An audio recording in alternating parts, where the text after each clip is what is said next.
पाकिस्तान के पास एक हफ्ते का फॉरेन एक्सचेंज रिजर्व बचा है। युद्ध में लड़ाई हुई है, आईएमएफ से 11 एडिशनल शर्तें हैं। चाइनीज मिसाइल थे, वो काम नहीं किए। पहली बार चाइना की वेपनरी का रियल वॉर में यूज हुआ और सब कुछ था। तो ये युद्ध विराम किसके इशारे पे हुआ? किसी के इशारे पे कि बूढ़ा वंश इंदिरा जी का उपजा ऐसा लाल, लुटिया सारी डुबो गई है ऐसा किया कमाल।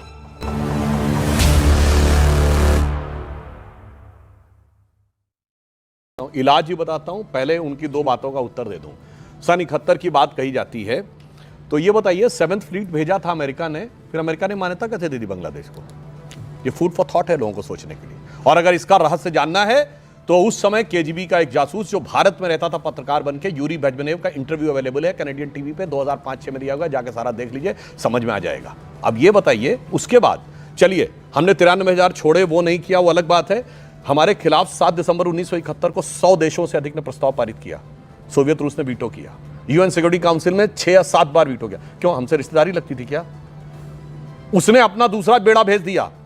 आप ये देखिए, कोई आज ये कहे कि 71 में 7th फ्लीट से लड़ने की हमारी हैसियत थी, मुझे लगता है ऐसी बात नहीं करनी चाहिए। रशिया ने अपना बेड़ा भेजा। क्यों भेजा? अब मैं बताना चाहता हूं। उस समय, जो हवा में नहीं बोल रहा हूं, Mitrokhin's archive KGB in the world part 2 में पढ़िए। 70 के दशक में हमने क्या क्या साष्टांग दंडवत किया है जाकर। उसने कहा 60 के दशक के अंत में, हटाओ प्रिवी पर्स, यस सर, हटा दिया। उसके बाद फंडामेंटल राइट में राइट टू प्रॉपर्टी हटाओ, यस सर, हटा दिया। उसके बाद का बैंकों का नेशनलाइजेशन करो, यस सर, हटा दिया। उसके बाद का इंडस्ट्री का नेशनलाइजेशन करो, यस सर, हटा दिया। उसके बाद उसने कहा कमिटेड जुडिशरी की बात करो, यस सर, हटा दिया। उसके बाद उसने कहा नाम बदलो, अपना कॉन्स्टिट्यूशन बदलो। Union of Soviet socialist Republic ने कहा यस सर, सेकुलर सोशलिस्ट कर दिया। और येवेग्लेना अल्बर्टस की किताब स्टेट विद इन स्टेट में जाके पढ़ लीजिए, Mitrokhin's archive KGB in the world part 2 में जाके पढ़ लीजिए, और यूरी बेजमेनेव के संस्मरण में जाके पढ़ लीजिए, तब समझ। हमें इसका इलाज क्या करना था? देखिए मोदी जी ने किस समझदारी से काम किया है। देखिए, पाकिस्तान के पास एक हफ्ते का फॉरेन एक्सचेंज रिजर्व बचा है। युद्ध में लड़ाई हुई है, आईएमएफ से 11 एडिशनल शर्तें हैं, जिसकी वजह से उसको पार्लियामेंट में यह रेजोल्यूशन पास करना है। आप सोचिए, जिसके पास एक हफ्ते का फॉरेन एक्सचेंज रिजर्व बचा है, वो जब युद्ध के असलहे खरीदेगा आगे के लिए, तो वो किस कंगाली की तरफ जाएगा? चाइनीज मिसाइल थे, वो काम नहीं किए।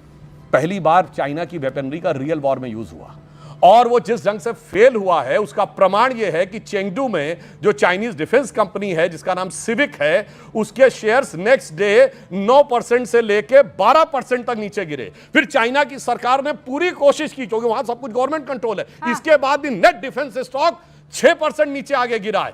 अब सोचिए इसके बाद जानते क्या होगा? अब पाकिस्तान के पास विकल्प क्या है? पहले तो अपने कंगाली में हथियार खरीदे, वो भी उसी चाइना से खरीदे जो काम नहीं कर रहे हैं। हमारे हथियारों की प्रामाणिकता हुई है, तो हमारे लिए डिफेंस के लिए स्कोप बढ़े हैं। आप जाके चेक कर लीजिए, यूरोपियन मार्केट में भी ब्रह्मोस और इन चीजों के, और हमारे S-400 के बारे में मामला बेटर हुआ है। इस ढंग से धीरे धीरे शिकंजा कस के गर्दन में आपको घुटने की बहुत आश्चर्य, बहुत दुख हुआ कि भारतीय जनता पार्टी के प्रवक्ता और राज्यसभा सदस्य श्री सुधांशु त्रिवेदी जी को प्रिवी पर्स खत्म होने का भी दुख है, बैंकों के राष्ट्रीयकरण का भी दुख है, संविधान में सेकुलरिज्म और सोशलिज्म क्यों लिख दिया उसका भी दुख है।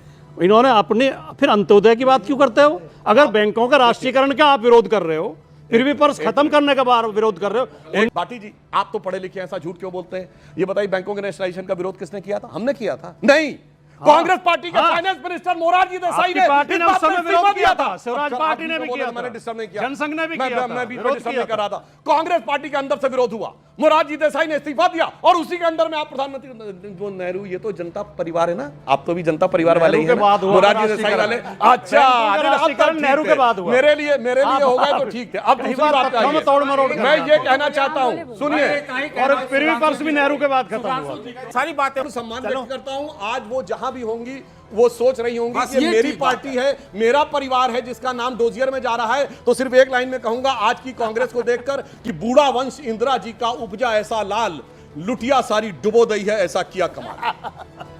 भाटी जी, बस मुस्कुराएंगे आप इस बात पर? नहीं, वो कबीर का दोहा चुरा लिया इन्होंने, उपजा पूत उपजा वंश कबीर का, उपजा बिल्कुल सही, डूबा वंश कबीर का, उपजा पूत। मोदी जी हर भाषण में अपने में मैं मोदी ने ये किया, मोदी ने किया। अगर मैं की जगह हम कहते हैं तो कितना अच्छा लगे।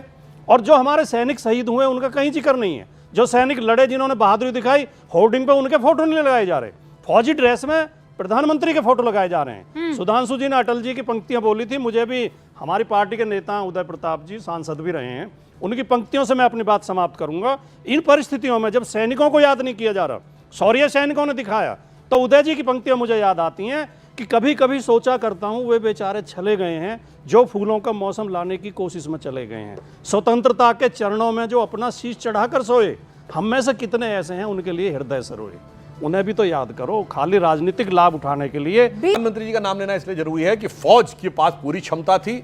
याद करिए 2008 में भी उस समय के एयरफोर्स चीफ फाली होमी मेजर ने लिखा कि भारत की फौज कार्रवाई करने को एयरफोर्स तैयार थी, उन्होंने परमिशन नहीं दिया। बराक ओबामा ने लिखा कि इन्होंने इसलिए परमिशन नहीं दिया क्योंकि उनको लगता था उससे उपजे वातावरण में भारतीय जनता पार्टी को फायदा होगा। तो एक पंक्ति इन्होंने कही तो मैं भी बता देना चाहता हूं, हमारी फौज हमेशा जीती है 48 से लेकर आज तक, मगर सरकार हमेशा हारी है कूटनीति की बिसात के ऊपर जाकर। इसलिए मोदी जी के आने के बाद जो परिवर्तन आया, उससे पहले का दौर क्या था कि चीन छीन देश का गुलाब ले गया। नेहरू जी की का माना जाता है कि वो इसीलिए चीन की जो विदेश नीति की जो फेल्योर हुआ उसमें चले गए, और ताशकंद में वतन का लाल सो गया, और ये सुलह की शक्ल को संवारते रहे और जीतने की बाद बाजी हारते रहे। तो इसलिए हमेशा ये जाकर हाजी पीर का दर्रा 65 में छोड़ दो, 48 में पीओके में सीज फायर कर लो, उसके बाद 71 में 93,000 सैनिक छोड़ो, 54 वापस मत लो, जो हमने सिंध और पंजाब में वापस लिया था वो पूरा हिस्सा वापस कर दो। फिर शर्मल शेख में कहो कि ज्वाइंट डिक्लेरेशन साइन कर दो कि साहब बलूचिस्तान भी उसका हिस्सा मान लो। तो मुझे लगता है कि अगर मैं फिर एक पंक्ति में कह दूं, आपकी जानते हैं क्या विदेश नीति रही है विपक्ष की? आधा आधा, पंजाब गया, कश्मीर गया और चला बंगाल गया। आधा आधा गया ना, तो पंजाब गया, कश्मीर गया और चला बंगाल गया, और चीन के हाथों मानसरोवर का वह ऊंचा भाल गया। बताइए सवाल तो है ना कि आपने कहा पहले सीज फायर कर लिया, ये चीज लौटा दिया, ये कर दिया, वापस कर दिया, तो हम ये तो सवाल पूछेंगे ना भाई कि एक गेहूमन सांप को आपने एक डंडा मार के फुफकार में लाया, उसको आपने अधमरा क्यों छोड़ा? अधमरा क्यों छोड़ा? तो आप क्या चाह रहे थे, फिर क्या हो जाना चाहिए? आप सेना की ही बात छोड़ देते, उनको फ्री हैंड दिया हुआ था, और अभी ये ऑपरेशन सिंदूर में मैं मानता हूं ये टैक्टिकल कॉम्प्रोमाइज भी हो सकता है या फिर रिट्रीट हो सकता है, लेकिन अगर आप ये मान रहे हैं कि ये युद्ध विराम हो गया, युद्ध समाप्त हो गया, तो मैं सुधांशु जी डिफेंस वाले कमेटी में भी ये संसद के उनको बताना चाहता हूं कि अगले 6 महीना मैं समझता हूं कि भारत पर सबसे ज्यादा चौतरफा खतरा है। सुधांशु है कि इसकी टैक्टिकल रिट्रीट हो गई और हम मार देते हैं सांप का। अधमरा क्यों छोड़ दिया सांप? देखिए 21 सेंचुरी के यदि आप पूरे वर्ल्ड इज एट वॉर, यदि आप इनको नहीं पढ़ पाते हैं तो समवेयर समथिंग इज रॉन्ग, क्योंकि मैं समझता हूँ स्ट्रेटेजिक अंडरस्टैंडिंग नहीं है हम लोगों को, मगर आप भी यही कर रही हैं, एक डेयरिंग अंडरस्टैंडिंग। ये देखिए, ये पॉज नहीं है, एक पॉज है, ठहराव है, और ये बहुत ज़रूरी है। आज के दिन में या नहीं होता ये पॉज, क्योंकि आप इसको लंबा, आपका उद्देश्य इतना बड़ा है। उद्देश्य क्या ये है कि ये जो कहते हैं ना कि 4 भागों में बांट दो, ये क्या कोई मदारी का खेल है? ये कहना कि नहीं वो जा रहे थे, दौड़ पड़ो उसको, अरे ये कोई चूहा बिल्ली का गेम नहीं है। कोई ये नहीं है कि आओ जी पकड़ो, ये कोई कबड्डी का गेम है नहीं, ये 21st सेंचुरी का वॉर है। इसको यदि आप नहीं समझेंगे, जहां पर सैटेलाइट से लेकर के AI से लेकर के इंटीग्रेशन, और भारत ने युद्ध करके दिखाया।